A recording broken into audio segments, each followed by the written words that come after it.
अजितदादा पवार म्हणतायत, कायदेशीर परवानगी असलेल्या जनावरांना अडवण्याचा अधिकार कुठल्याही व्यक्तीला नाही. तर आपण ज्या लोकांच्या सांगण्यावरून हे बोलताय, आपण एकदा त्याच लोकांना विचारून घ्या, की कायदेशीर म्हणजे काय? तर मी थोडक्यात सांगतो, ज्या वाहनाला जनावरं वाहतुकीचे परमिट आहे, त्याला कायदेशीर म्हणतात.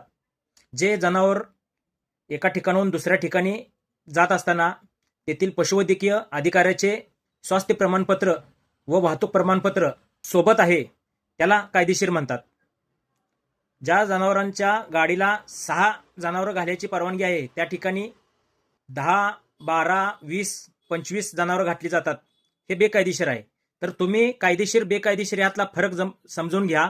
उगाच गोरक्षक व कसायांच्यात संघर्ष निर्माण होईल अशी वक्तव्य करू नका. भारतीय नागरिक या नात्याने भारतीय संविधानानेच मार्गदर्शक तत्व 48 मध्ये असं सांगितलेलं आहे की या देशातील पशुधनाचे रक्षण केले पाहिजे व ते प्रत्येक भारतीय नागरिकाचे कर्तव्य आहे. प्रत्येक राज्यांनी कायदे करावेत हे मार्गदर्शक सूचीमध्येच नमूद केलेलं आहे.